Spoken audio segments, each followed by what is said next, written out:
The late afternoon sun spilled like molten gold through the tall glass windows of the New York Academy of Sciences, setting fire to the skyline beyond. It was early autumn, the kind of season when the city pretended to soften when leaves curled into hues of copper and maroon, and the Hudson carried the light as if it had borrowed a mirror. But inside the auditorium, the atmosphere was anything but soft.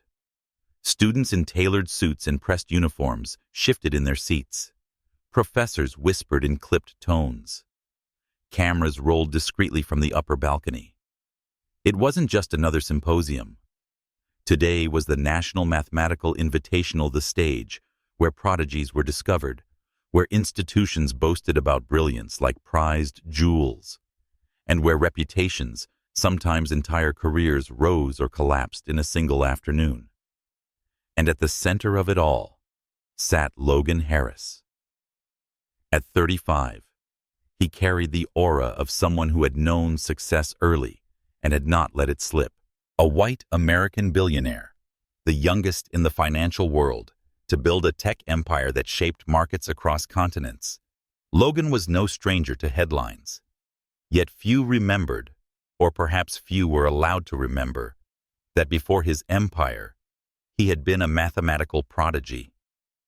A Harvard dropout, not because he failed, but because brilliance led him elsewhere.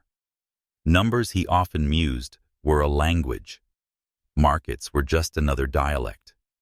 But today, as he adjusted the cuff of his charcoal suit, he wasn't here as the untouchable billionaire. He was here as the chief benefactor of the Invitational, the man whose signature funded the scholarships, the equipment, the stage itself. His presence commanded silence, and yet his mind wandered restlessly. Was there still anyone in America who could surprise him with pure intellect? The master of ceremonies tapped the microphone. Ladies and gentlemen, we now arrive at the challenge problem. This year's question has confounded even our reviewing committee. It is designed not to be solved, at least not within the allotted time. Yet as tradition demands, we present it to you to witness attempts, measure courage, and test limits.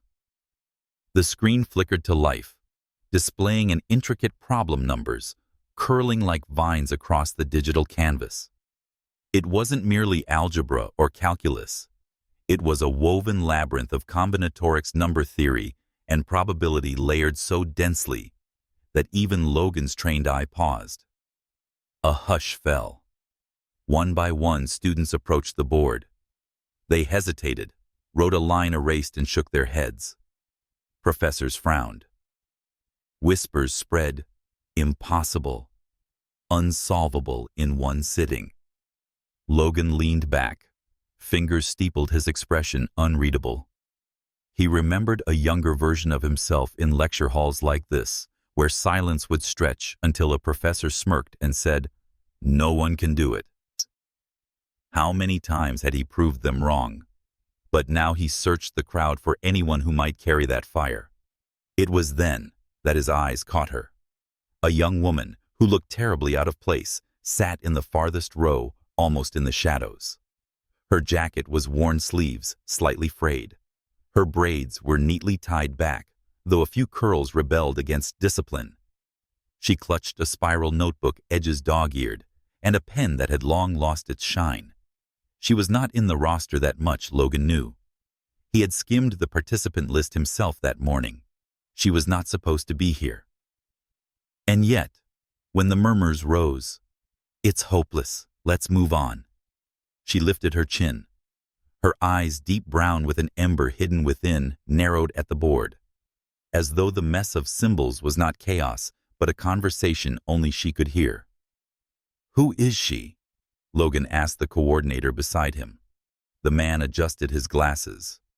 "Ah, no one of note. Merely an observer, I think. A student from Brooklyn." What was her name? Claire Newton. The name landed quietly, but Logan felt something shift. He had spent years in boardrooms, where names became currencies. But this one plain, unassuming, sounded like an unopened book. Before he could ask further, Claire stood. The audience turned. Some chuckled. Others frowned.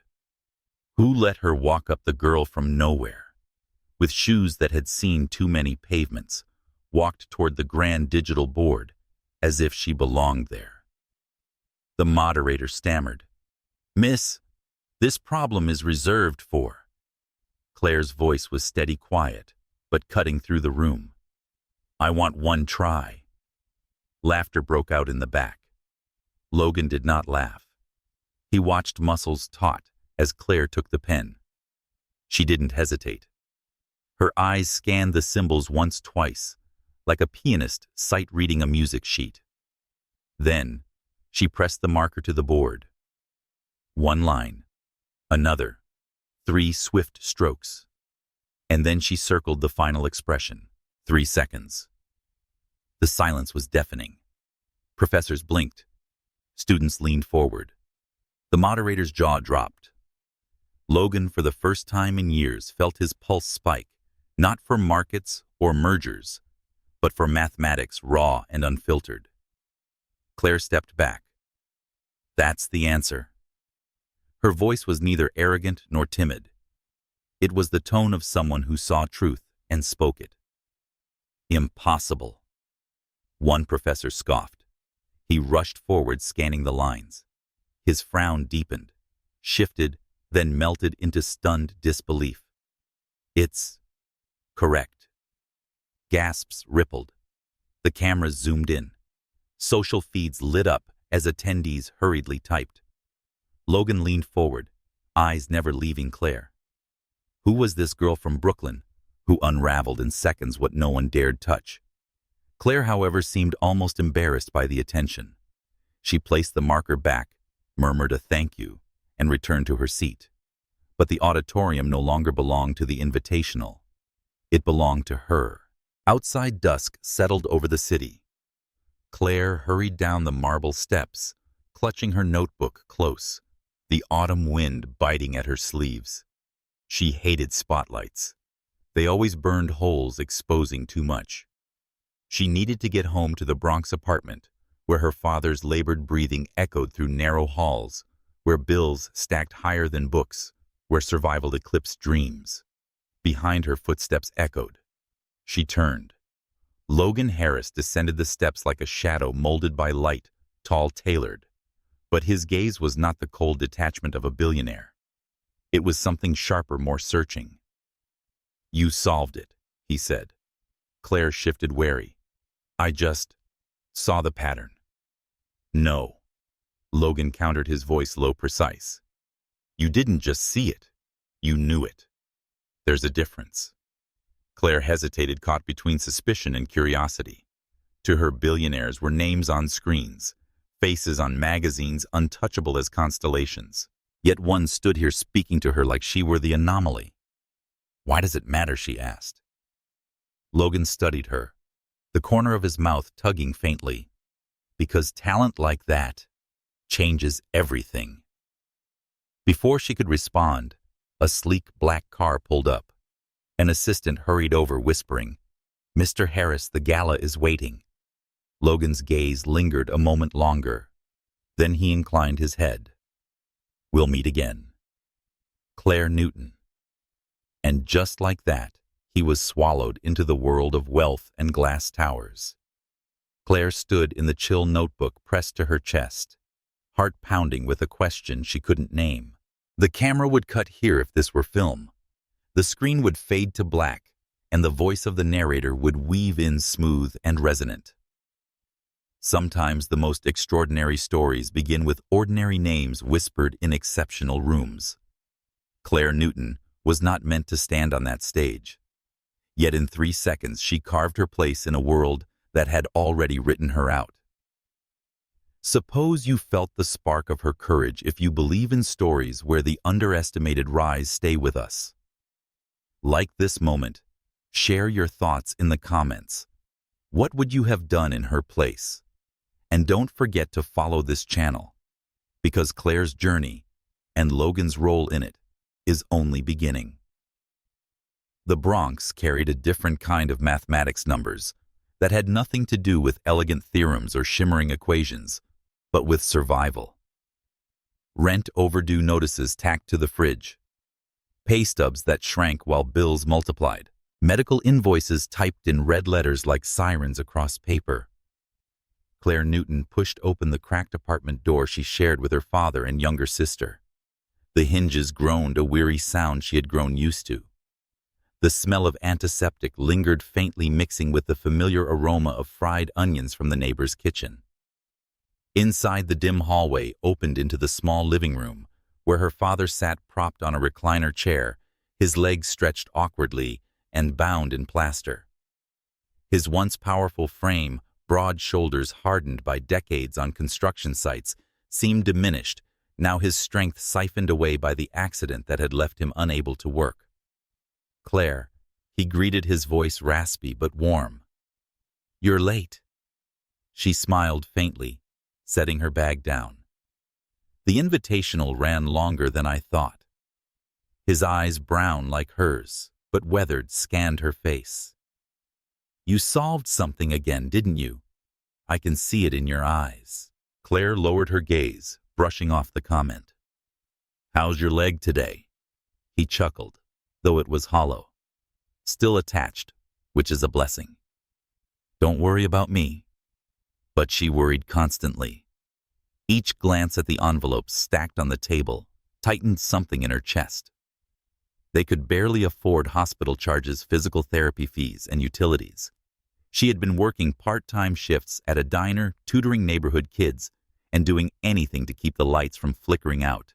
Yet it was never enough. Her younger sister Naomi emerged from the kitchen carrying 2 mismatched mugs of tea. Naomi's face took the same sharp intelligence at 12, though Claire's weight had not yet touched her innocence. "You missed dinner," Naomi said, offering a mug. "But I saved you some pasta." "Thank you," Claire whispered, ruffling her sister's curls. For a moment, the three of them existed in fragile stillness, like a family photo that refused to fade. But even silence had cracks. From the hallway came a knock. Claire opened the door to find her Aunt Marjorie standing with arms crossed and lips pursed. She was dressed in a coat lined with faux fur, her perfume loud in the narrow space. "You need to think about the future," Marjorie announced without preamble. "That math nonsense won't pay for your father's medical bills." Claire stiffened. "I have work. I'm managing." "Managing," Marjorie scoffed. "Barely surviving, you mean. There's an opportunity, a good man well off willing to help. He's interested in you. If you marry him, he'll cover your father's treatments and make sure Naomi gets into a proper school." The words hung heavy like shackles.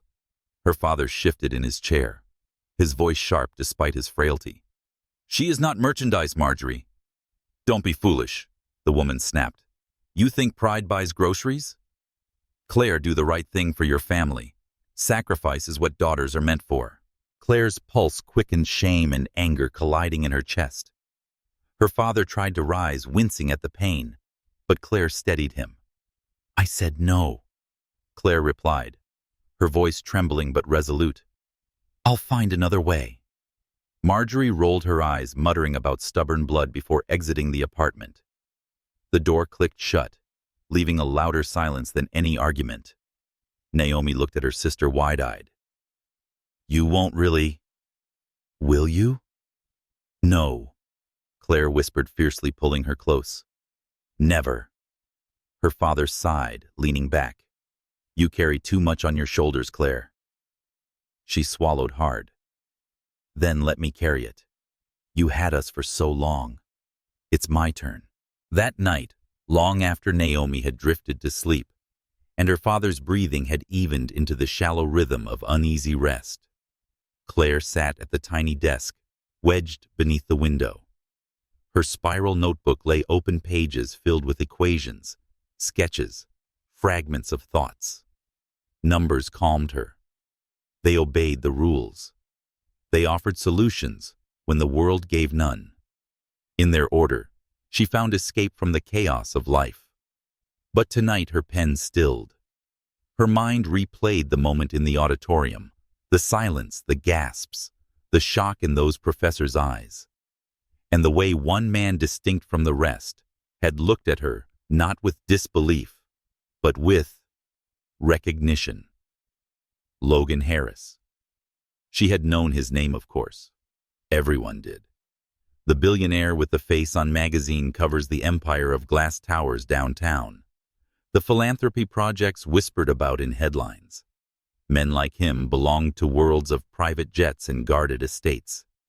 They were myths in suits.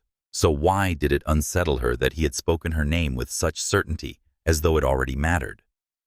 Claire closed the notebook, restless. Meanwhile, across the city in a penthouse overlooking Central Park, like a monarch surveying his kingdom, Logan Harris poured himself a bourbon. He should have been at the gala. His assistant had insisted on shaking hands with investors, entertaining conversations about markets. Instead, he had left early the image of the girl in the auditorium, refusing to leave his thoughts. Claire Newton. He replayed the 3 seconds, her hand moving with unshakable confidence, the answer blooming across the board like a revelation. He remembered her eyes not wide with pride, but narrowed, as though she had brushed dust off something obvious. It stirred something in him he had long thought dormant: awe. For years he had drowned in excess success that no longer thrilled, wealth that bought silence but never surprise. He had grown immune to genius, surrounded by consultants, prodigies for higher minds that impressed but never unsettled him. Until her. Logan set the glass down untouched. He pulled out his phone, scrolling through his private database of contacts until he found what he sought. Find everything you can about Claire Newton, he instructed his aide. Quietly. The man on the other end hesitated. She's not part of the official roster, sir. Records may be thin. Then dig deeper, Logan said. His tone left no room for refusal. Logan stood by the window when the line disconnected, watching the city's veins of light pulse beneath him. Somewhere in that labyrinth of streets she lived. And he intended to know how a girl from nowhere had just rewritten his definition of brilliance. Days blurred. Claire juggled tutoring sessions, shifts at the diner, and endless hospital visits. Yet whispers of her feet at the Invitational spread like wildfire. Neighbors knocked on the door, curious. Teachers called with congratulations. But alongside admiration came skepticism. Some accused her of memorizing leaked problems. Others sneered that it was a fluke. Claire ignored them, though inside doubt gnawed. Was she extraordinary, or had she glimpsed a trick at the right moment? While walking home from work one evening, she noticed a sleek black car parked across the street. She dismissed it at first, until she saw the figure leaning casually against it. Logan Harris. The streetlights painted him in silver, his tailored coat catching the glow. His presence both out of place and strangely inevitable. Claire froze. "What are you doing here?" "Waiting for you," he answered easily. Her guard shot up. "Why?" "Because you intrigue me," she scoffed, hugging her bag tighter. "I'm not a project for a billionaire's amusement." Logan's expression softened, a flicker of something almost vulnerable beneath the steel. "You're right. You're not. But brilliance like yours, it shouldn't be hidden in shadow, and I intend to see that it isn't." Claire felt the ground shift, the air around them charged with something unspoken. She wanted to tell him to leave, to retreat into the safety of her small, predictable world. But a part of her who had once looked at equations as escape routes recognized that he wasn't just offering curiosity. He was offering a door. And doors once opened rarely closed again. The Bronx held its shadows. But in that moment, standing beneath the flicker of a street lamp, Claire felt the first pull of something larger than survival. Something that whispered of destiny, of equations, not written on boards, but carved into the fabric of two intersecting lives. Logan Harris, the billionaire who had seen everything and grown weary of it all. Claire Newton, the girl who had nothing solved the unsolvable in 3 seconds. The equation had begun. The air inside the Bronx apartment seemed heavier than usual, as though the walls had grown weary of secrets. A storm had passed earlier in the afternoon, drumming on the windows with stubborn fists, and now the sky carried that bruised shade of twilight violet and steel with streaks of orange dissolving on the horizon. Claire Newton stood in the kitchen, her hands braced against the counter. The pasta she had been boiling hissed over, spilling foamy water onto the burner, but she didn't move. She stared at the stack of envelopes on the table. Hospital bills, insurance rejections, the landlord's reminder, and felt her chest tighten until it was hard to breathe. Behind her, her father coughed weakly from the recliner, trying to mask the sound, as if embarrassment could make pain smaller. Naomi hummed softly in the next room, working on homework with crayons scattered across the floor. Life in its fragile routine pressed on. But outside, trouble was gathering like another storm. Claire already knew it would not be good when the knock came at the door. She opened it to find her Aunt Marjorie again, but she was not alone this time. Standing beside her was a man in a dark suit, his hair slicked with too much oil, his smile carrying that particular kind of entitlement reserved for men who mistook wealth for virtue. Claire Marjorie announced, her eyes gleaming with false pride. "This is Mr. Leon Price. He's been very generous and has an offer you should not refuse." Leon stepped forward to his cologne, arriving before his words. "Miss Newton," he drawled, eyes sweeping over her like a merchant inspecting fabric. "I hear you're quite resourceful. Ashamed to see that talent wasted on menial jobs. But circumstances can change if you choose wisely." Claire's stomach turned. "Choose what?" Marjorie interjected, her voice sharp with rehearsed certainty. "Leon will pay for your father's treatment, settle the debts, and even place Naomi in a private school. All he asks is your hand in marriage." The words landed like chains. Claire froze, every nerve taut with disbelief. "You can't be serious." "Why not?" Marjorie shot back. "This is how life works. You sacrifice for your family." "Pride doesn't put food on the table, Claire." Her father struggled to sit up, pain twisting his face. "No, absolutely not. My daughter is not for sale." Leon chuckled, the sound low and dismissive. "It isn't a sale, sir. It's an arrangement. Mutually beneficial. Your family survives, and I gain a wife who, well, let's say, intrigues me." His gaze lingered too long, and Claire's skin prickled with the urge to recoil. "I said no," she whispered, voice trembling. Marjorie's tone sharpened. "Think carefully. Opportunities like this don't knock twice. You have nothing, Claire. This is a chance to save your father, to save Naomi. Do you want to watch them suffer, just because of some childish notion of independence?" Claire's hands clenched into fists. Shame battled with fury, both burning her throat. She wanted to scream that she was more than this, that her worth was not measured in dowries or deals. But the sight of her father's fragile frame, the weight of Naomi's future, pressed down on her like anvils. Leon leaned closer, lowering his voice as though offering temptation. "Say yes, and tomorrow all your problems vanish. Say no and, well, Miss Newton, the world doesn't forgive dreamers, especially dreamers without money." For a heartbeat, silence thickened. Claire felt the pull of despair, that dangerous whisper that perhaps he was right, that maybe dignity was a luxury she could no longer afford. Then, like steel hardening in fire, her resolve rose. She met his eyes squarely.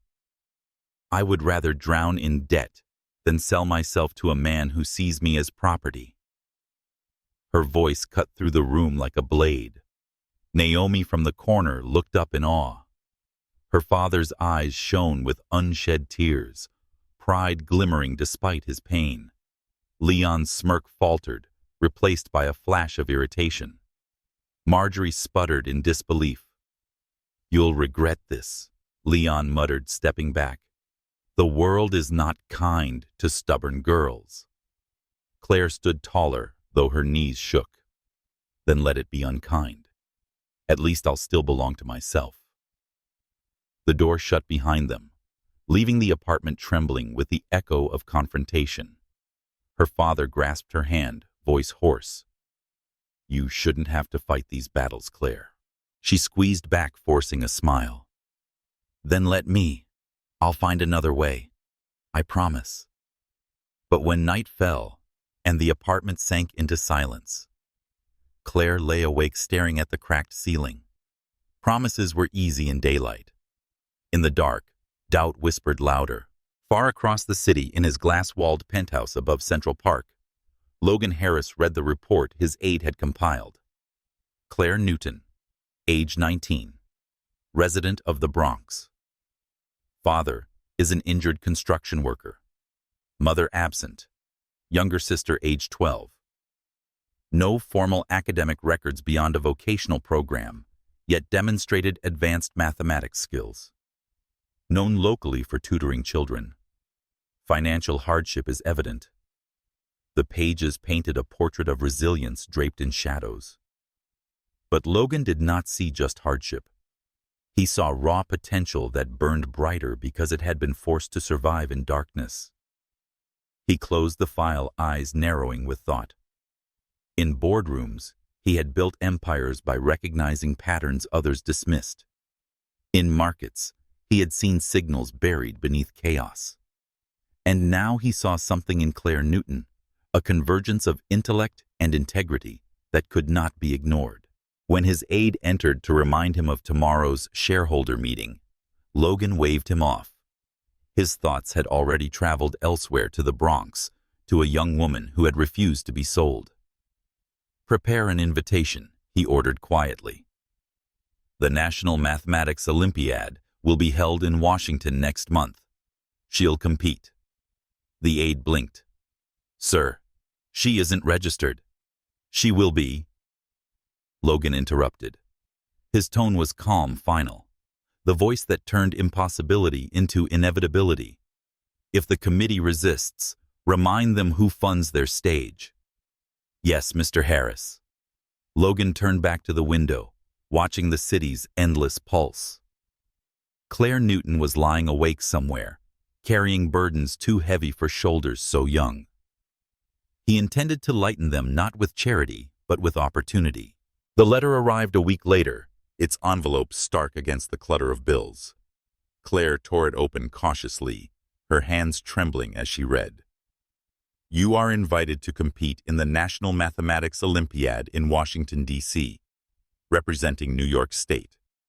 Your performance at the Invitational has qualified you for consideration. Travel and accommodations will be provided. Her breath caught. Washington. The national stage. A chance she had never dared to imagine. Her father looked up from his chair, hopeful yet wary. What does it say? Claire's voice faltered with disbelief. They want me to compete. Naomi squealed, bouncing with excitement. Claire, you're going to be famous. But doubt clawed at Claire's chest. Why her? How she had not applied, had not even been on the roster. Who had placed her name in their hands? The answer came when she noticed the signature at the bottom of the letter, Logan Harris, chief benefactor. Her heart skipped. The billionaire. He had done this. For a moment, anger surged. She despised being maneuvered, her life nudged like a chess piece. Yet beneath the anger flickered something else, an undeniable spark of gratitude, or perhaps inevitability. Because for all her pride and defiance, she knew one truth: this opportunity could change everything. Her father's treatments, Naomi's future, her own dignity, and the chance to prove that brilliance belonged even to girls from forgotten streets. The days that followed moved with a current of preparation. Claire immersed herself in study, not in libraries of ivory towers, but at the small desk beneath the window, lit by a single flickering lamp.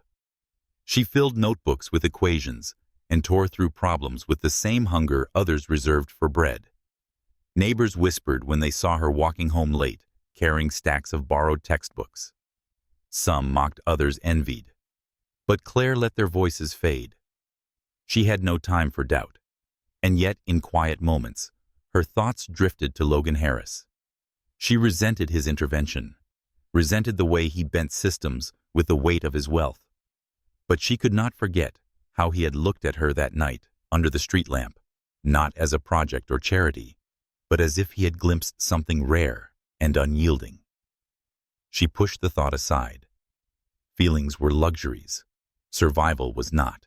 The morning of departure arrived gray and cool. Claire stood at the curb with a small suitcase, her father beside her in his wheelchair, Naomi clutching her hand. A black car waited sleek and foreign against the cracked pavement. The driver opened the door, but Claire hesitated. Her father touched her arm gently. "Go, Claire. This is your path now. Not theirs. Not mine. Yours." Tears pricked her eyes, but she nodded. With one last embrace, she stepped into the car, the door closing behind her like the seal of a promise. As the car pulled away, she looked back through the rear window, watching the Bronx fade. Ahead lay Washington, the national stage, the world of brilliance and scrutiny. And somewhere in that world, waiting like a constant equation, was Logan Harris. The train to Washington cut through the dawn like an arrow, its windows streaked with silver light. Claire sat by the window, her small suitcase tucked under the seat, a notebook open across her lap. Equations scrawled across the page in quick, restless handwriting, but her gaze kept slipping past the numbers to the blur of trees rushing by. She had never traveled outside New York before. The thought of arriving in the capital, of stepping into halls where the country's best young mathematicians would gather, filled her not with triumph, but with the tight coil of dread. The car swayed gently. Across the aisle, other competitors laughed together, dressed in pressed blazers and polished shoes, their voices carrying the kind of easy privilege born from private academies. Claire's frayed cardigan and thrift store shoes stood out like a crack in polished marble. She felt their subtle yet sharp glances and kept her eyes lowered. Her father's words echoed in her memory. "This is your path now." The train slowed into Union Station. Marble columns loomed as sunlight streamed through vaulted ceilings. The air smelled faintly of coffee and iron. Claire stepped off with her suitcase swallowed by the tide of travelers. At the platform's edge, a sleek black car waited. The driver held a placard with her name, Miss Claire Newton. Her chest tightened. Of course. Logan Harris. The ride to the hotel felt unreal, like moving between two lives. Outside Washington, unfurled in grand avenues and domes of authority. Inside the leather seats smelled of wealth, the silence broken only by the soft hum of the engine.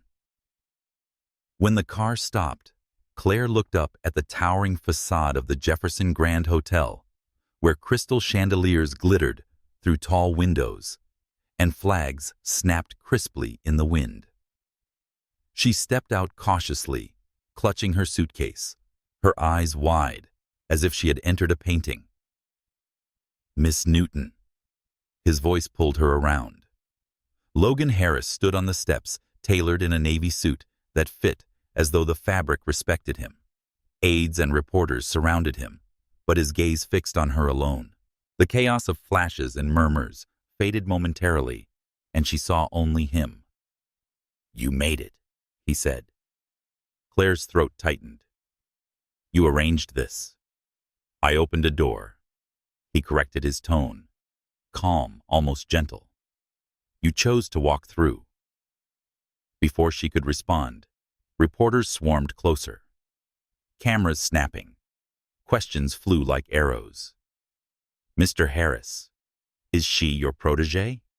Why her when she has no record? Is this philanthropy or favoritism?" Logan raised a hand, his voice steady, measured. Claire Newton earned her place with brilliance. No one in that room could deny. If the committee doubts her, they doubt me, and I do not place faith lightly.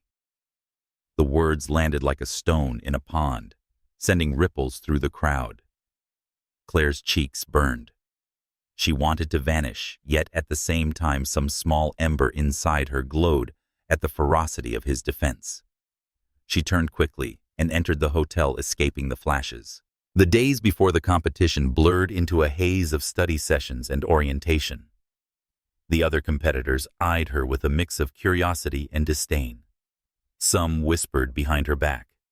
Others confronted her outright. "You don't belong here," a boy from California sneered one afternoon as they reviewed practice problems. "This is the Olympiad, not a charity case." Claire ignored him, though his words sank in sharply. That night, she stayed awake at the small desk in her hotel room, scribbling solutions until her eyes blurred. Numbers steadied her. They always had. But beneath the logic lay fear, not of failure, but of confirming what everyone already believed, that she was an imposter. A soft knock interrupted her. She opened the door to find Logan's aide holding a sealed envelope. "From Mr. Harris," he said, bowing slightly. Inside was a single sheet of paper, handwritten. "You are not here to prove them wrong. You are here to prove yourself right." The handwriting was precise, deliberate, the kind of script that belonged to a man who rarely wasted words. Claire stared at it for a long moment, her pulse unsteady. She folded it carefully and placed it between the pages of her notebook, as though it were a theorem she would carry into battle. The day of the competition dawned cold and bright. The Capitol Hall of Sciences rose before them, marble gleaming banners of the Olympiad fluttering in the breeze.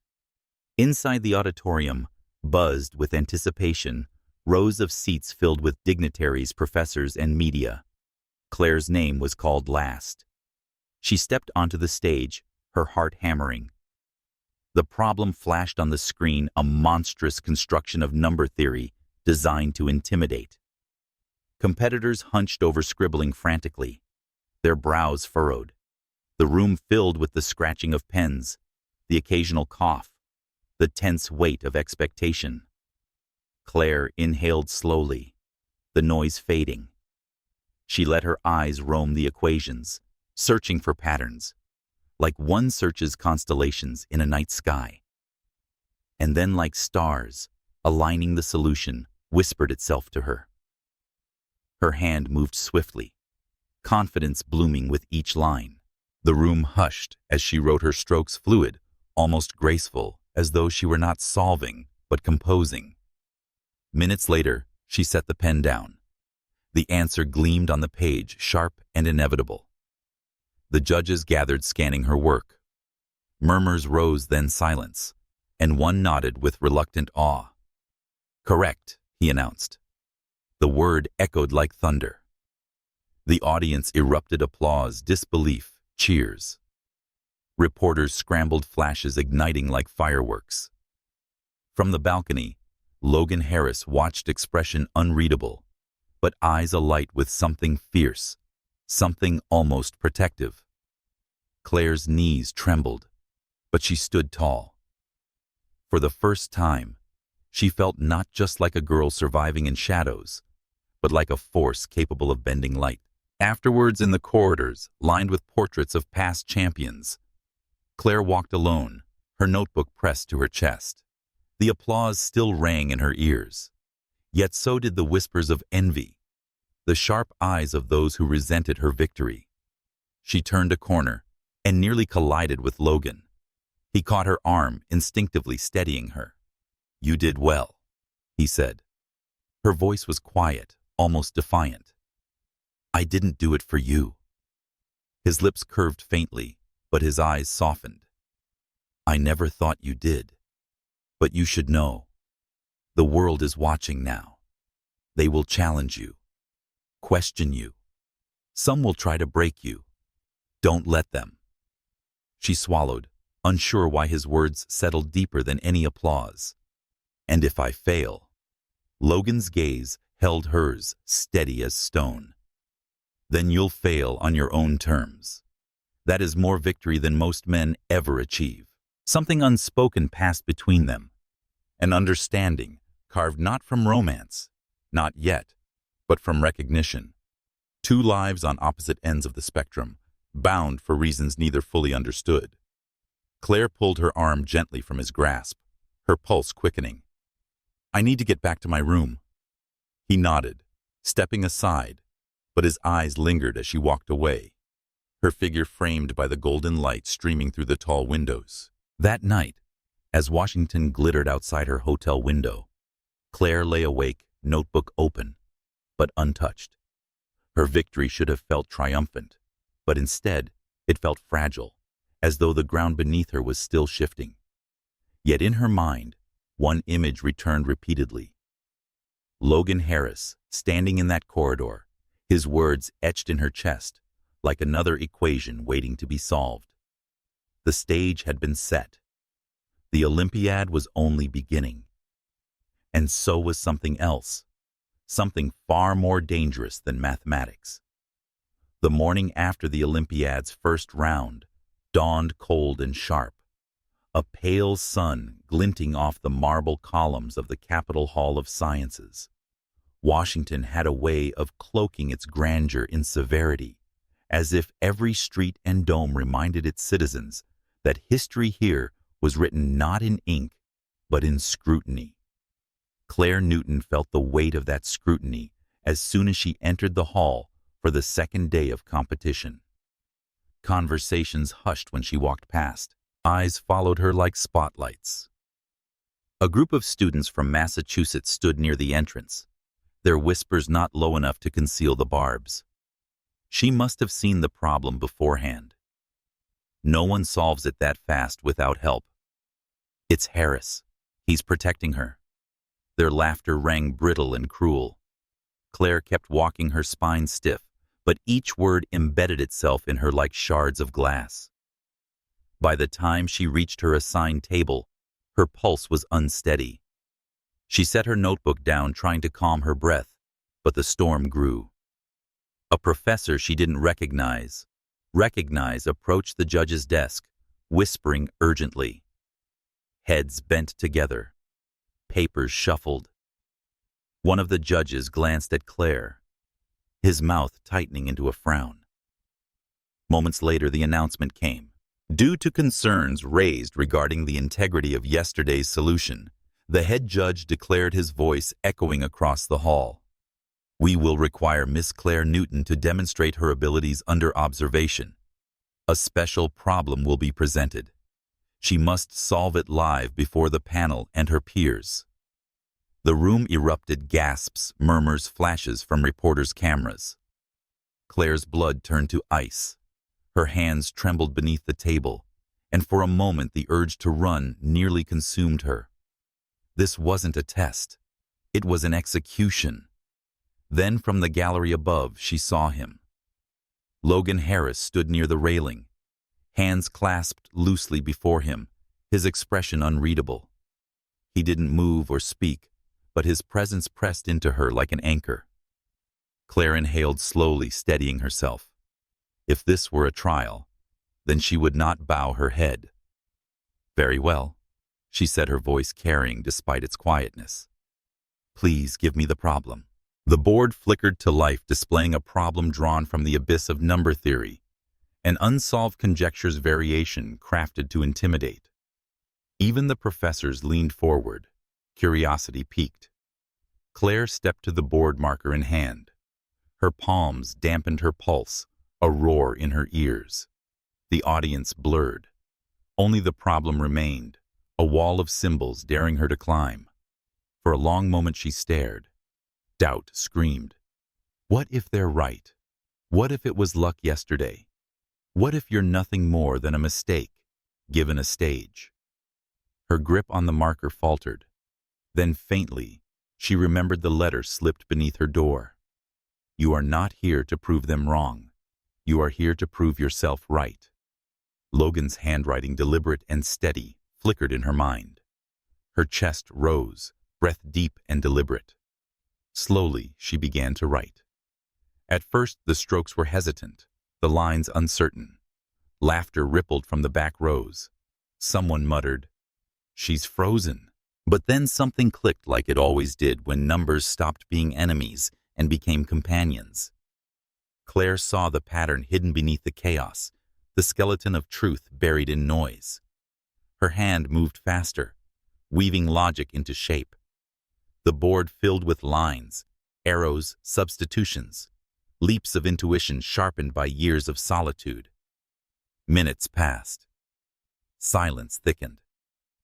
Even the professors leaned closer, their pens forgotten. Finally, with one last stroke, Claire circled the conclusion. She stepped back, marker slipping from her fingers. Her chest heaved, sweat beating at her temple. The board behind her glowed with completion. The judges huddled, murmuring. Their brows furrowed, lifted, and exchanged glances that shifted from suspicion to reluctant awe. At last, the head judge turned, his voice carrying through the charged air. "Correct." The single word detonated through the room. The audience erupted, half in applause, half in disbelief. Reporters scrambled. Rivals paled. Claire stood trembling, but this time it was not from fear.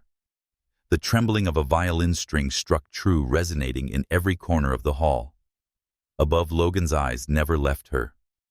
His expression remained composed, but in the most minor shift of his jaw, in the faintest glimmer in his gaze, she saw it pride. Not the pride of ownership, not the arrogance of a benefactor, but the fierce, quiet pride of recognition. When the hall emptied, Claire lingered in the corridor, her notebook clutched tight. Her body felt weightless, like she had survived and walked out of fire. Footsteps echoed. She turned to see Logan approaching his stride, deliberate, his presence impossible to ignore. "You've silenced them," he said, stopping before her. Her lips parted, words catching in her throat. "They'll find something else. They always do." "Then silence them again," he replied, calm and steady, "as many times as it takes." Claire shook her head, exhaustion tugging at her. "Why do you care? I'm a girl from the Bronx. You don't even know me." Logan's gaze held hers, unwavering. "I know what it means to be underestimated, to be told you don't belong even when the truth is written in your bones. I care because I recognize that look in your eyes, the refusal to bend." Something tightened in her chest, a mixture of defiance and something softer, something she dared not name. "You're making me into a spectacle," she whispered. His reply came without hesitation. "No. I'm making sure the world sees you as you are." For a long moment, silence stretched between them, charged and fragile. Then Claire lowered her gaze, her voice almost a whisper. "I can't keep carrying this weight." Logan's hand twitched as if he might reach for her, but he held back. His voice softened. "Then let me carry what I can. Not your genius that belongs only to you, but the storms around it. I know how to weather those." Claire's heart beat painfully against her ribs. She wanted to believe him and step into the shelter he offered, but trust was a currency she had never afforded easily. Still, as she walked away, the echo of his words followed her like a thread she could not cut. That evening, the city glittered outside her hotel window. Claire sat at her desk, staring at her reflection in the darkened glass. For the first time, she saw not just a girl struggling to survive, but someone standing in defiance of an entire hall and winning. And yet, beneath the triumph, something else stirred. A connection forged not in declarations, but in glances, in words written on paper, in the unwavering presence of a man who refused to let her drown. The competition was far from over. Rivals would sharpen their knives. The world would question her again. But Claire Newton had discovered something more dangerous than genius. She had discovered that she was no longer entirely alone. The train from Washington to Boston slid along tracks of silver, carrying with it the hum of destiny. Claire Newton sat by the window, her reflection blurred against the dark glass. The notebook on her lap was closed for once, her pen resting idle. Numbers had been her armor, her refuge, her only certainty. But now, as the lights of Boston flickered into view, even numbers could not silence the storm in her chest. The Olympiad's results had been announced that morning. Against every whisper of doubt, every accusation of fraud, every sneer in the corridors, she had emerged as the champion of the United States. Her name, once anonymous, now graced headlines and morning broadcasts. The girl from the Bronx who solved the unsolvable. And tonight, at the Boston Symphony Hall, she would walk onto a stage where history's echoes lingered, where her victory would be immortalized in certificates and memory. The grandeur of the hall greeted her with sweeping marble staircases and crystal chandeliers, the air perfumed with the sharp scent of roses. Dignitaries, professors, and benefactors filled the gilded seats. Strings from the orchestra floated like silk in the background. Claire stood backstage smoothing the modest dress Naomi had helped her choose, a navy blue fabric, simple but elegant, the kind that borrowed grace rather than flaunted it. Her palms dampened despite the cool air. From beyond the curtain, she could hear the announcer's voice. "Ladies and gentlemen, tonight we celebrate brilliance. Tonight we honor not privilege, not pedigree, but pure intellect. And this year's national champion is..." The pause stretched the air taut. "Miss Claire Newton." Applause thundered a tide that threatened to sweep her away. Claire stepped onto the stage, blinded momentarily by the glow of chandeliers. She felt herself shrinking for a heartbeat, the Bronx walls pressing in. But then she lifted her chin, her gaze sweeping over the crowd, and she saw him. Logan Harris, seated in the front row, his expression composed, but his eyes steady on her. She clung to that gaze like an anchor. The medal was placed around her neck, heavy yet exhilarating. Flashbulbs erupted, catching her from every angle. Applause swelled, echoing off the domed ceiling. But triumph is rarely untainted. As Claire descended from the stage, the crowd parted. A woman stepped forward from the aisle, her heels clicking against the marble floor. Her beauty was still intact, though sharpened by years of calculation. Her eyes, dark, familiar, and cold, locked onto Claire's with a mixture of disdain and possession. Mother Claire whispered the word, tasting bitter on her tongue. The woman smiled, though it was brittle. "So it's true. You've made yourself a spectacle." Claire's breath caught. She had not seen her mother in nearly a decade, not since the woman had left their apartment, with promises of better things, and never looked back. "I came to congratulate you," her mother continued, her voice sweet enough to sting, "and to remind you that none of this changes where you come from. Don't think medals erase poverty. Don't think fame replaces breeding." The words cut sharper than any accusation. Claire's chest tightened, the applause around her fading into a hollow roar. But then another voice intervened. "Enough." Logan had risen from his seat, his presence commanding silence. His gaze pinned the woman with quiet ferocity. "This stage is not for bitterness. Tonight is about achievement, not spite." The woman scoffed, unfazed. "And you are?" "Her sponsor, her savior. Or something else." Claire's face burned, caught between shame and fury. She wanted to speak to defend herself, but words tangled in her throat. Logan stepped closer, his voice calm, yet laced with steel. "I am someone who recognizes genius when he sees it, something you clearly never did." The hall had quieted the exchange, drawing eyes like moths to flame. Claire's pulse thundered. She wanted the floor to swallow her, yet at the same time she felt a strange warmth bloom in her chest at his defense.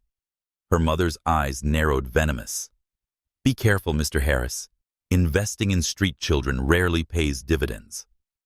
With that, she turned sharply, her heels echoing as she disappeared into the crowd. Silence lingered like smoke. Claire stood frozen, the weight of her metal pressing into her collarbone, her triumph suddenly fragile. Logan's voice softened as he turned to her. Don't let her steal this from you. Tonight is yours. Her throat tightened. She wanted to believe him and let his words mend the raw wound her mother's reappearance had torn open. But old scars bled easily, and the child within her, the one left behind in a Bronx apartment, still ached for answers she would never receive. I need air, she whispered, slipping past him. The night outside was sharp with autumn wind, the symphony hall glowing behind her like a cathedral of gold. Claire stepped into the quiet of the courtyard, wrapping her arms around herself. The metal glinted under the moonlight, heavy and beautiful, yet her chest felt hollow. She heard footsteps. Logan appeared beside her, his coat draped over his arm. He didn't speak at first. He stood with her, the silence between them oddly comforting. Finally he said, You don't have to be strong every second. Her laugh cracked fragile. That's the only way I've survived. He studied her profile. The wind tugged at her curls, and her eyes shimmered with defiance and hurt. Strength doesn't mean carrying everything alone. Claire turned to him, her voice breaking. She left us. Me, Naomi, Dad. And now she shows up here of all places to tear me down in front of everyone. Why does she still have that power? Logan's gaze softened shadows of his ghosts flickering behind his eyes. Because you still care. Because somewhere inside the child who wanted her mother's approval still waits. That doesn't make you weak, Claire. It makes you human. Her breath shuddered. For a moment the world narrowed to the warmth in his voice, the steadiness of his presence. Don't let her absence define you, he continued quietly. You are not what she abandoned. You are what you've built despite her. The words sank deep, threading themselves into the cracks of her heart. She blinked, and tears slipped down her cheeks before she could stop them. Logan moved then almost hesitantly, as though uncertain of the boundary between comfort and presumption. He draped his coat gently over her shoulders. The warmth was immediate, the scent of cedar, and something darker wrapping around her. Claire inhaled shakily, caught between vulnerability and resistance. You shouldn't do this. His lips curved faintly, though his eyes remained serious. Then stop me. But she didn't. For a long moment they stood beneath the moonlight, silence weaving between them charged and fragile. Finally Claire pulled the coat tighter, her voice barely audible. Thank you. Logan inclined his head, saying nothing more. He didn't need to. When they returned inside the ceremony, continued oblivious to the storm in Claire's heart. The orchestra played officials, delivered speeches, and cameras captured smiles. Claire sat among champions, her medal gleaming, but her mind drifted again and again to the courtyard, to the weight of the coat on her shoulders, to the words that had steadied her when everything threatened to collapse. For the first time, she realized that her story was no longer hers alone. Somewhere along the way, it had become entwined with his. That night, Claire placed the medal on the nightstand in her hotel room. It glimmered in the dark, a symbol of victory. But what echoed louder than applause, what lingered long after the music faded, was the steady voice of Logan Harris, cutting through the poison of her mother's return. You are not what she abandoned. You are what you've built despite her. And though her heart still ached, wounds still bled, she closed her eyes with the faintest flicker of belief that maybe, just maybe, he was right. Winter descended upon New England, with a stern hand brushing the city with frost and leaving the riverbanks edged in glass. Claire Newton woke to mornings where the breath left her lips like smoke, and evenings where the world outside her window was sealed in silence. Yet her life was anything but quiet now. Headlines continued to chase her papers, branding her the Bronx prodigy, or America's unlikely genius. Her face had appeared on magazine covers she never dreamed of touching. At the diner where she once worked, customers whispered half in admiration, half in envy. But accolades never erased the grind. In the weeks following Boston, Claire found herself once more at the small desk by the apartment window, hunched over borrowed textbooks. Each equation she solved now carried heavier weight. She had been named the top candidate to represent the United States at the International Mathematics Olympiad in Paris. For Claire, it felt less like glory and more like a summons to a battlefield. The letter had come crisp and official, stamped with the seal of the U.S. Academic Committee. It bore her name at the top, followed by the staggering yet straightforward words, "You are hereby invited to join Team USA in Paris this summer. Your selection is based on your unparalleled performance at the National Olympiad." Below the formalities, however, was a condition: each national representative must nominate a teammate, a partner chosen not by committee, but by the champion herself. The thought unsettled Claire. Her victories had always been solitary. To solve beside another meant vulnerability, dependence, a risk she had never afforded. And worse, her mind kept circling back to one name: Ethan Ward. Ethan had been the boy from California who sneered at her in Washington, the one who accused her of not belonging. His arrogance had cut her more deeply than she cared to admit. And yet he was undeniably brilliant. Among her rivals, his mind had been sharpest, his calculations clean, his strategies daring. The committee expected her to choose someone like him who could fortify the team's chances. Logic pointed to Ethan. Pride recoiled. That night, she sat at the kitchen table while Naomi chattered about Paris in breathless wonder. Think of it, Claire. The Eiffel Tower. The 5 croissants. Every morning. Her father chuckled weakly from his chair, his casted leg propped on a stool. Don't let her distract you. Paris is no vacation. It's a battlefield. Claire traced the rim of her teacup, her silence betraying her turmoil. You're afraid of choosing him, her father said softly, reading her the way only fathers could. Her gaze lifted, startled.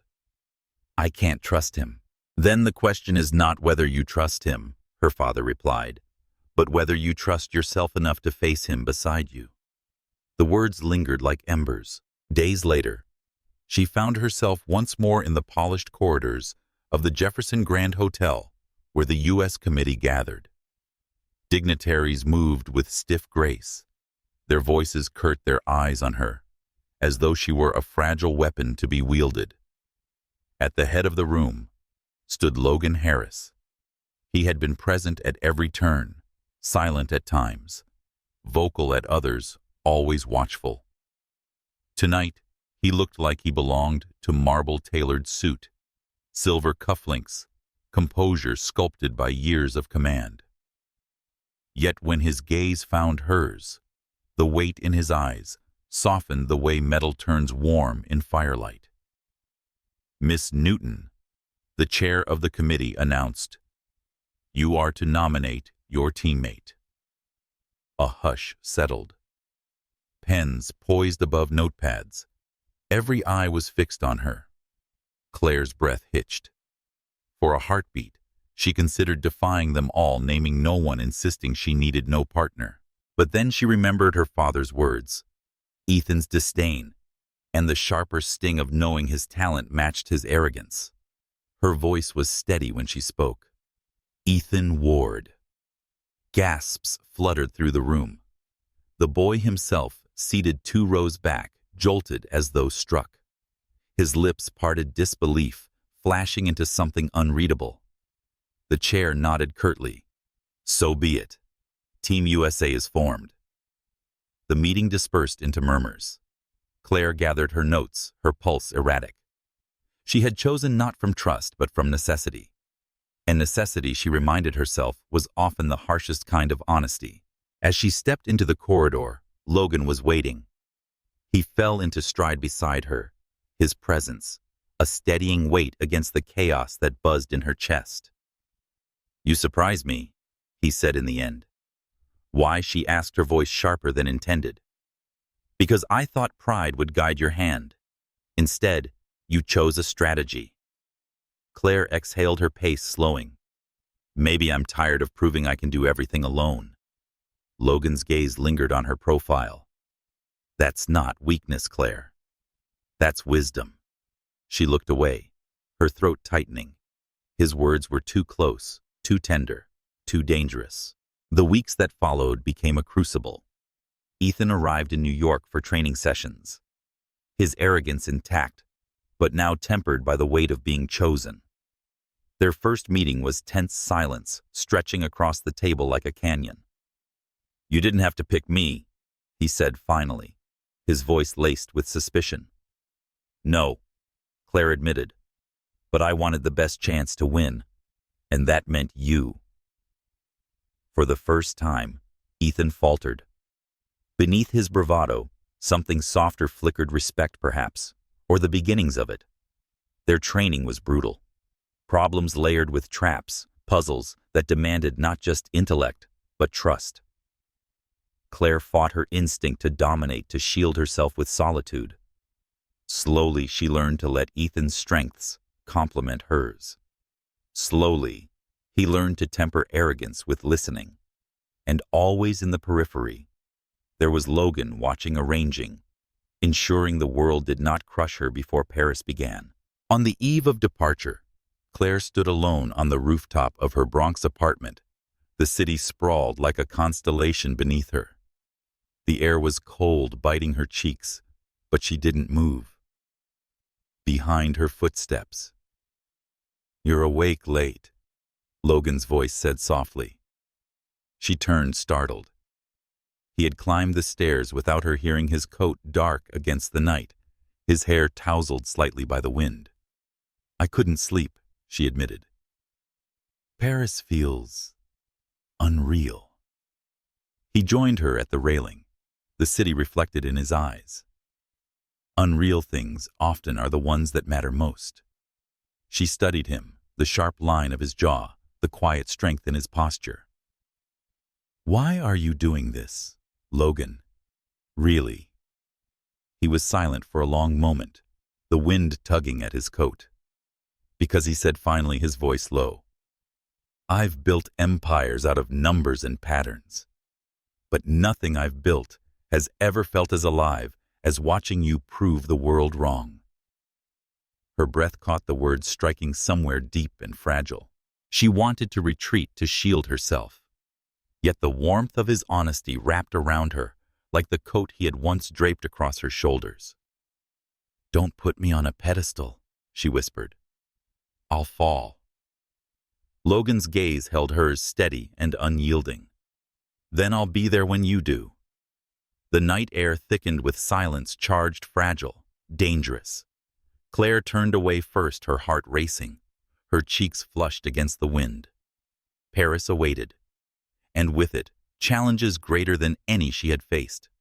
But for the first time, she felt not only the weight of expectation, but the faint, terrifying pull of something more tender, something she could neither solve nor deny. Paris greeted them with winter breath, icy winds sweeping along the Seine rooftops, gilded with frost, the Eiffel Tower rising like a sentinel of iron against a pale sky. To most, it was the city of love. To Claire Newton, it was the city of judgment. The International Mathematics Olympiad drew the brightest minds from every corner of the globe. They arrived with reputations polished like armor, prodigies from Tokyo, champions from Berlin, child geniuses from Moscow, each name whispered with reverence. Claire's name was whispered too, but with doubt, suspicion, and smirks that cut deeper than knives. Bronx girl. She overheard two European competitors sneering in accented English in the registration hall. America must be desperate. Claire straightened her back, though her stomach tightened. She reminded herself of her father's words. It is not their approval you need. It is your own belief. Beside her, Ethan Ward clicked his pen with restless energy. Ignore them, he muttered. Half of them choke when it matters anyway. It startled her, this unexpected defense. She glanced at him, but his eyes remained fixed on the registration forms. Arrogance could bend after all. The first round was held in a grand hall near the Sorbonne, its high ceilings painted with frescoes of scholars long gone. Desks stretched in endless rows, each with a single sheet of problems waiting like adversaries. Judges watched from raised platforms, their eyes hawkish. Claire sat with Ethan at her side. She let her fingers rest on the pen, momentarily steadying her breath. Around her, silence thickened, punctured only by the rustle of papers. The problems were monstrous layers of geometry, probability, and number theory, twisted into riddles. Some competitors bent their heads and scribbled furiously, sweat glistening. Others froze, their confidence crumbling. Claire felt the old rhythm rise within her. Numbers shifted from chaos into order. Theorems whispered their secrets. Her pen moved with certainty, each line of proof like steps on familiar streets. Ethan kept pace. His style sharp and daring, occasionally glancing at her work and adjusting his approach. For the first time, they weren't opponents, but parallel forces weaving strength together. When the bell rang, Claire set down her pen with calm hands. Around her, exhaustion showed in slumped shoulders, in defeated eyes. She didn't look at them. She looked only at the page, knowing she had left nothing undone. The results were announced the next morning in a ballroom hung with chandeliers. Flags from every nation lined the walls, and tension coiled through the air like smoke. The announcer's voice rang out, name after name, scores attached like laurels. A gasp rippled across the room. When Claire Newton, United States of America, first place, round 1 was spoken.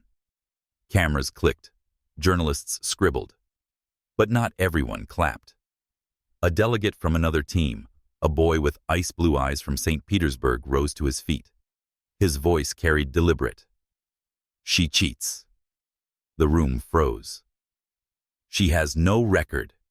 He continued, his English clipped. No schooling of prestige. No competitions before this year. And now, she arrives and scores beyond us all, impossible without assistance. Murmurs erupted, sharp and ugly. Judges exchanged uneasy glances. Reporters leaned forward like wolves, scenting blood. Claire's throat burned, her pulse racing. Not again. Not here. Before she could speak, Ethan stood abruptly. She doesn't cheat. His voice cut through the din, louder than she had ever heard from him. I've seen her work. Every line. Every step. She's better than you, because she is better, not because of some trick. The hall buzzed with shock. Claire stared at him, astonished, but Ethan's jaw remained clenched, his glare unwavering.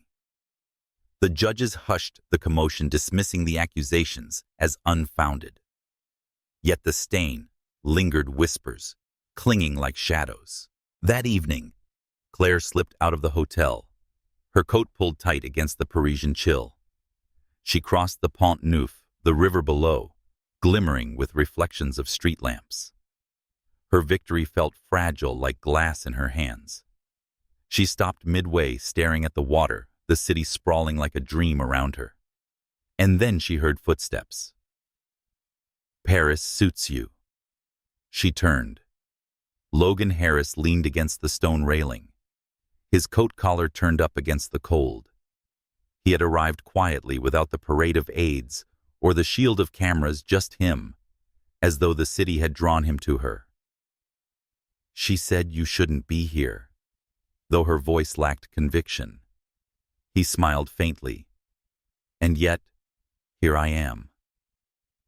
For a long moment they stood in silence, the wind brushing strands of her hair across her face. Logan reached out almost without thought, brushing them back gently. The touch was fleeting, but it ignited something dangerous beneath her skin. They won't stop, she whispered. Everywhere I go, someone's ready to tear me apart. His gaze was steady, unflinching.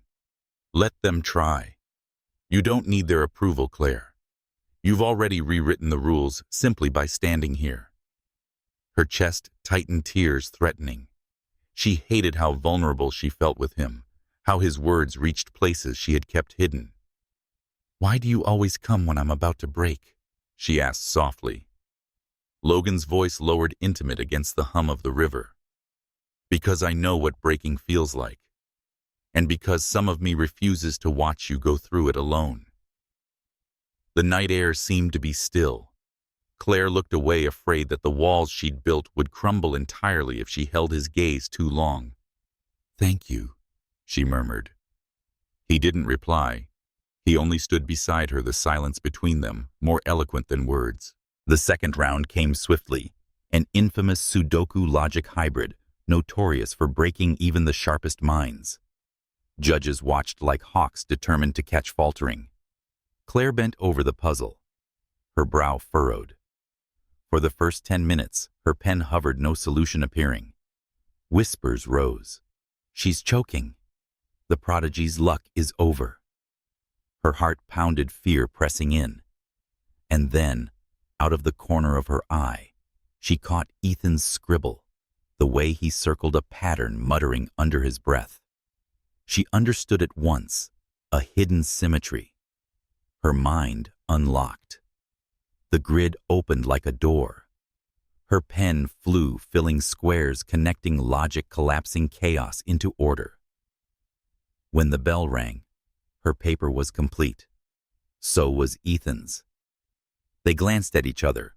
No word spoken, but something unspoken past respect. The results placed them second, just behind Japan, a blow, but not a defeat. That night, as the teams gathered for the ceremonial dinner at a grand Parisian salon, Claire walked in wearing a borrowed black dress, luminous yet straightforward against her skin. Heads turned. Whispers chased. Logan was there too, in a corner away from the press, his eyes finding her instantly. For a fleeting second, the room dissolved, the chandeliers, the tables, the rivals, and there was only the space between them, charged, delicate, inevitable. But Claire looked away first, her heart racing. She couldn't afford this. Not now. The world was watching, and if that was what stirred love, was the one equation she could not solve. Paris had begun to test her not only in intellect, but in heart. Victories were fragile alliances, uncertain, the weight of expectation crushing. Yet amid the storms, she was drawn repeatedly to the steady presence of a man who refused to let her stand alone. And deep within, she feared the truth that the greatest challenge of Paris might not be the problems on paper, but the problem of her own guarded heart. The morning of the final round dawned gray over Paris. Low clouds gathered like watchful sentinels, the Seine dull and heavy beneath them. The city seemed to hold its breath, waiting. Inside the Grand Palais, the air was thick with anticipation, banners of every nation draped along the vast glass ceiling. Claire Newton stood at the threshold, her heart thundering. Competitors filed in their faces, sharpened by weeks of tension. Ethan Ward walked at her side, his expression grim but steady. For once, arrogance had left him. In its place was something quieter, almost protective. She clutched her notebook, though she knew it would be useless now. The finals allowed no aids, no reference, nothing but bare minds against impossible questions. Above in the gallery, reserved for patrons and dignitaries, Logan Harris had already taken his seat. His presence, though silent, radiated like a beacon. Claire felt it before she saw him, and their eyes met when her gaze finally flickered upward. A current passed through her, fear and courage tangled like twin threads. The announcer's voice cut across the hall. "Ladies and gentlemen, welcome to the final challenge. Today's problem does not exist in any textbook. It has been constructed from the very edges of unsolved conjectures. The world watches not merely for answers, but for vision." The board flared to life. A murmur rippled through the hall. It was monstrous, a hybrid of analytic number theory and combinatorial structures balanced on the precipice of impossibility. Professors in the audience leaned forward, whispering with excitement and disbelief. Claire's chest constricted. The problem was not meant to be solved. It was meant to expose weakness. The bell rang. Pens scratched. Competitors bent over their desks. Faces strained, calculations scrawled in frantic haste. Ethan's jaw clenched, his strokes bold and aggressive. Claire froze. The symbols blurred lines collapsing into chaos. Her breath quickened, panic rising like a tide. I can't. I don't belong here. This is too far, too much. She squeezed her eyes shut, trying to steady herself. Memories surfaced in the darkness behind her lids. Her father's rough hands guiding hers across a multiplication table. Naomi's laughter as she solved puzzles faster than the teacher. The Bronx nights spent under dim lamplight, numbers her only friends. And then, another memory, Logan's voice on the Pont Neuf, low and certain. You've already rewritten the rules simply by standing here. Her eyes flew open. The panic receded. She leaned closer to the page, and suddenly what seemed chaos began to breathe. She saw not just equations, but a rhythm, a structure hidden beneath the noise. Her pen moved, slowly at first, then faster, her lines flowing into arcs of logic, leaps of intuition no textbook could capture. The problem wasn't to be solved by brute force. It was to be reframed, rewritten. Hours passed, and the hall was filled with sweat and silence. Competitors crumpled papers, muttered curses under their breath. Claire's world narrowed to ink, and thought her pulse sinking with each revelation. At last, her pen stilled. On her page was a solution and a theorem, an elegant principle that startled even her. She circled the final expression, her hand trembling. It was not merely an answer. It was a law. When the bell rang, exhaustion swept through the hall. Judges collected papers, eyes scanning with practiced scrutiny. Whispers began, disbelief spreading like fire. The head judge called for silence. His voice shook with restrained awe. Ladies and gentlemen, it appears that Miss Newton has solved the problem and proposed a generalizable principle. What we see may very well be a new contribution to mathematics. Gasps erupted.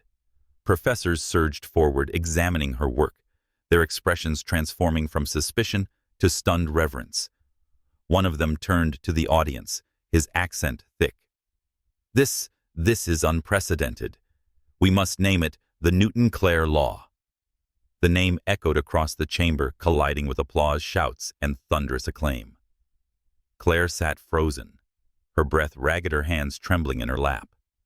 For a moment, the world felt unreal. Above, Logan Harris rose to his feet. He did not clap wildly like the others.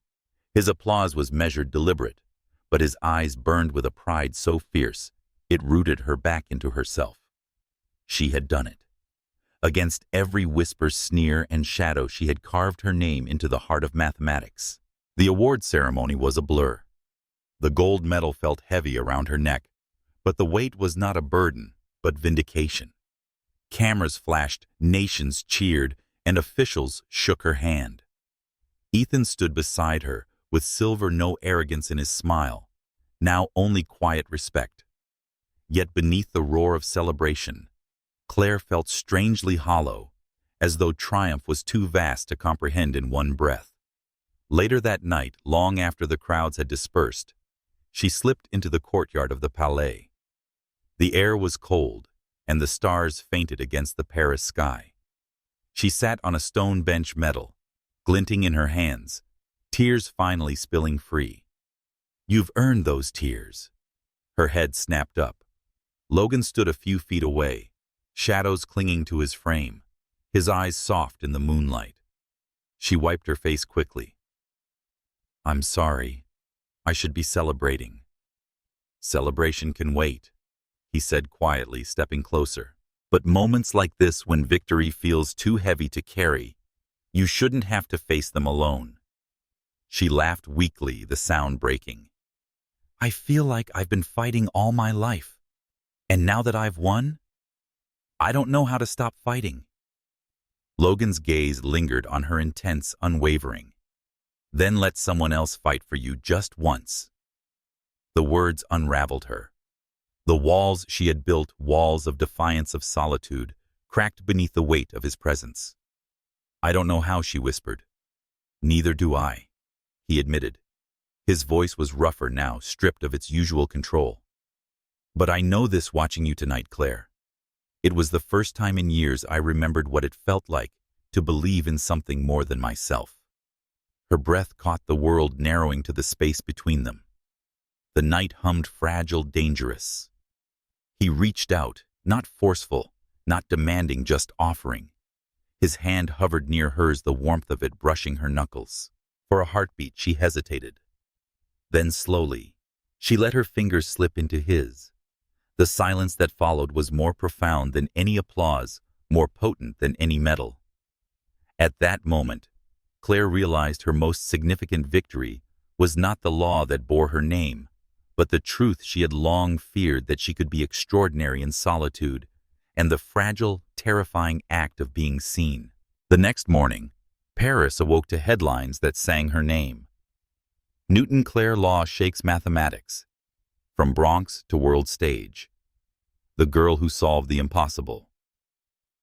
But in the quiet of her hotel room, as sunlight spilled through lace curtains, Claire traced her medal absently, and remembered not the crowd's roar, but the quiet weight of Logan's hand against hers.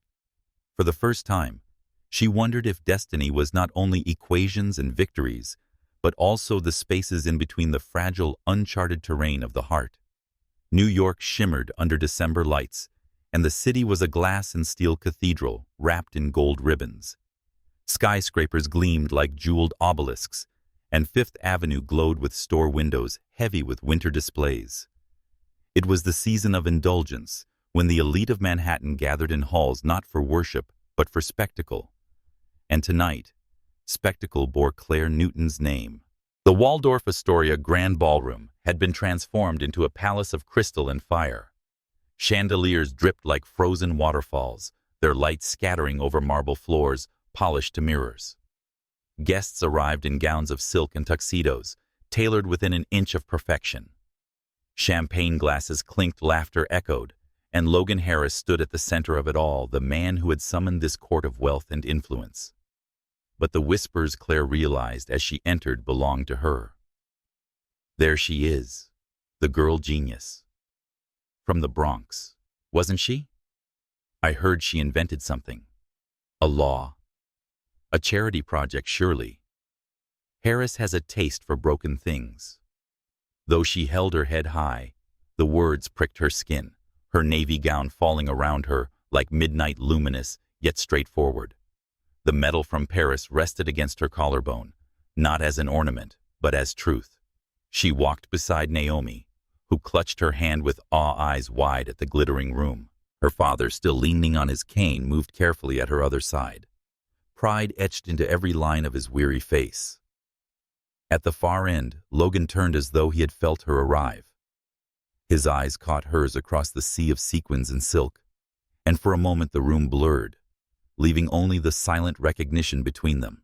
The evening unfurled with speeches and toasts, the orchestra's strings weaving elegance through the air. Yet beneath the glitter lay currents of malice, faces that smiled too sharply, words laced with disdain. It began with a socialite, draped in emerald satin, her laughter sweet and cruel.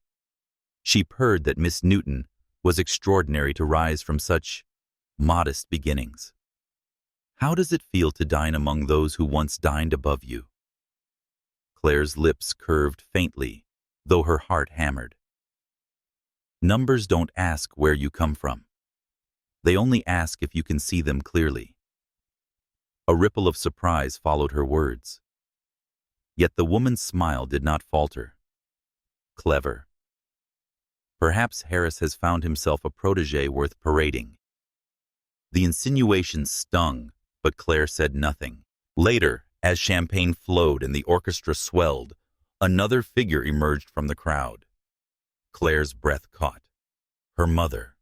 The same woman who had wounded her in Boston, who had vanished for years, now glided through the glittering throng, as though she belonged here more than anyone. A gown of scarlet clung to her frame, jewels flashing at her throat. Her smile was painted, her eyes cold. "Claire," she said, voice sweetened with poison, "my darling. You look almost worthy of the stage you've stumbled onto." Naomi stiffened, pressing closer to Claire. Their father's hand tightened on his cane fury, restrained by frailty. Claire's voice was even, though her pulse raced. "Why are you here?" Her mother's eyes flickered to Logan across the room, then back. "Where power gathers, doors open. And where doors open, mothers return. Surely you don't expect me to miss my daughter's triumph." "You missed most of my life," Claire replied quietly. The smile faltered, then sharpened. "And yet, here I am. Be careful, Claire. Genius without grace is nothing. Remember who you are, or the world will remind you." The words cut deliberate and merciless. Claire's throat closed, anger and shame colliding. The moment might have swallowed her, had Logan not appeared. Then his presence steady as a tide.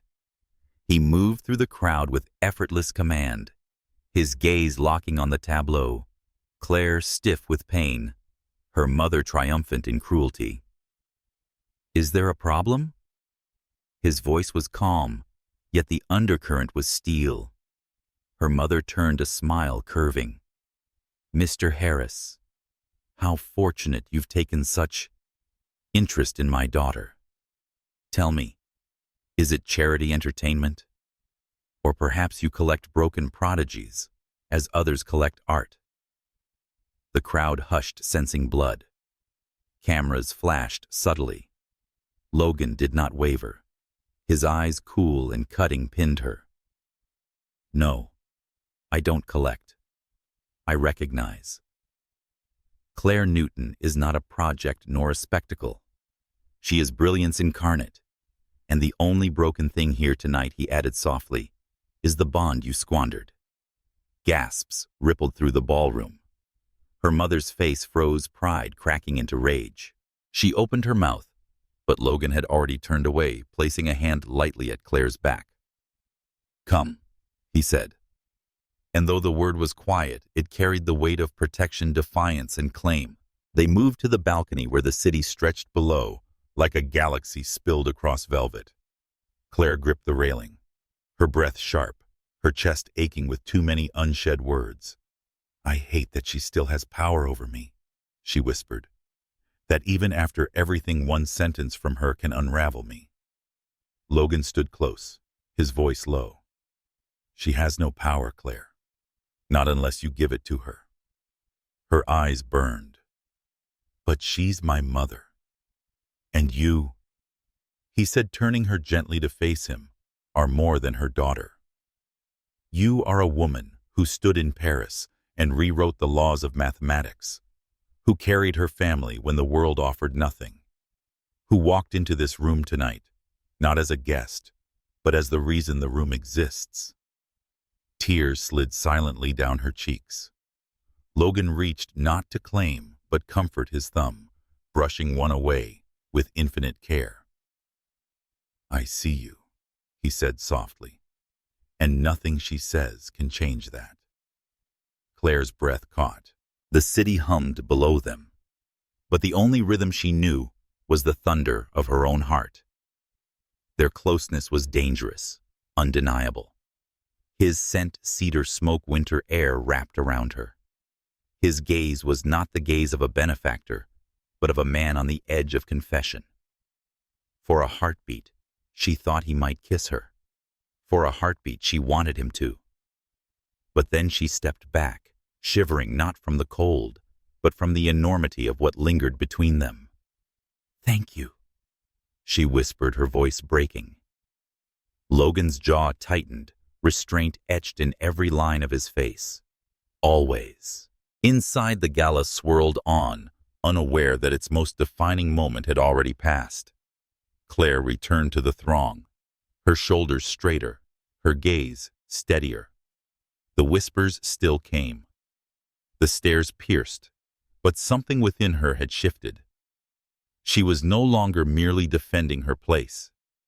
She was claiming it. Naomi beamed at her. Their father's eyes shone with pride, and somewhere across the room, Logan's watchful presence followed like a shadow made of light. Later, as the night waned and the chandeliers dimmed, Claire stood alone at the edge of the ballroom, the metal cool against her skin. She thought of Paris, of Boston, of the Bronx. She thought of her mother's venom and Logan's defense. She thought of the girl who had once stared at cracked ceilings, wondering if the world would ever see her. The world saw her now. And though triumph carried its thorns, though wounds still bled, she felt something new, fragile, but undeniable, the beginnings of belonging. If your heart also beats faster, when love dares to rise above all obstacles, just like Logan and Claire's, leave a heart in the comments. Who knows, the next chapter might be the moment you've been waiting for. Don't forget to follow the channel so you can walk with them through every twist and turn ahead.